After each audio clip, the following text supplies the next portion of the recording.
to praise you like I should.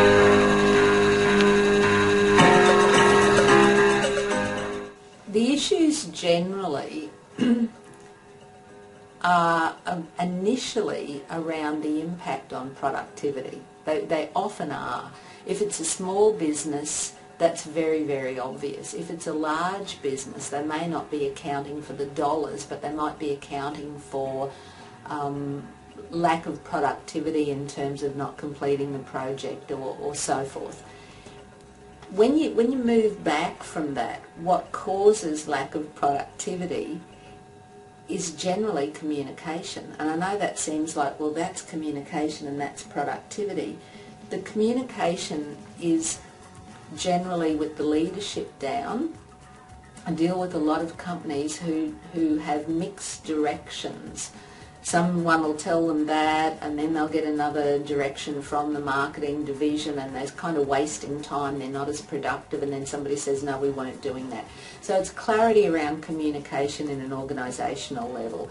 Values in an organisation are massive. I know that sounds a bit fuzzy, but where an organisation's leadership is clear on their values, and then they have processes to enact them, you've got congruency. You've got, we believe this, and hello, we do sort of the same thing, put in very simple terms. That's far more understandable as a culture for anyone who works in the culture. Communication at a team level is critical, not only in delivering instructions, that's one level of communication, clarity about that, but it's the communication that's based around relationships. You can give somebody an instruction to go and convert and sign up that client, and you can do it in so many ways. You know, well, here's the paperwork, I've done most of it, you better see if you can get this sorted this time, versus they're ready to sign up, they just need a final conversation. We've talked about what would be great to mention to them, and I know you're going to be able to build a great relationship with that person. Come home with the contract. We're going to have success today.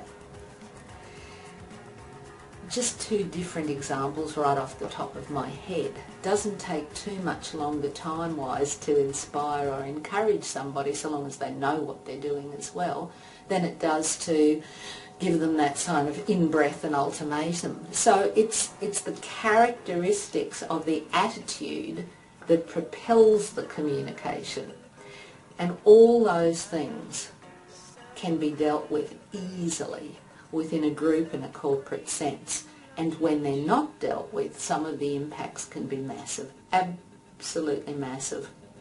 I worked in a professional firm once where a couple of the senior partners, three of the senior partners did not like what the other senior partner was doing, because that other senior partner was very, very negative and destructive in the firm. But that partner was the highest billing. And so there was this whole fight virtually going on, and they couldn't resolve it themselves. And they were in a profession where they had the professional knowledge how to do it from a legal perspective, but nobody wanted that fight.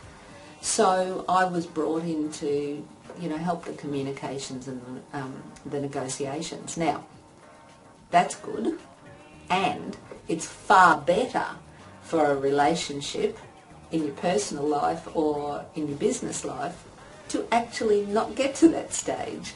So one of the things that I love about talking to business groups, chambers of commerce, and groups that I speak with, have the privilege to address, is the concept of proactivity within your company, same within your family, So if you can have some training, some communication, some development processes on a fairly regular basis, then you're going to give real practical tips and strategies as to how people can, address issues if they're not feeling that happy at work, if they think they're getting too much work,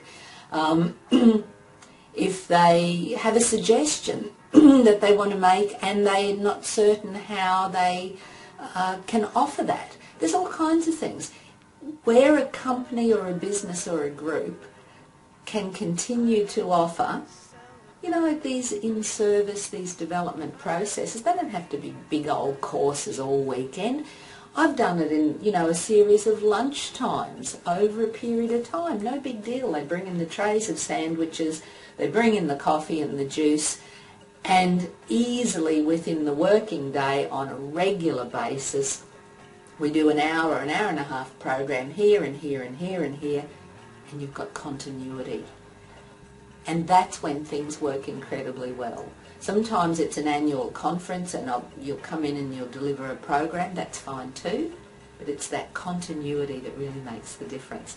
So if you're a psychologist currently, or you're thinking about going into organisational psychology as a student, I'd really suggest and recommend that you think about focusing on the proactivity as well as the problem solution basis.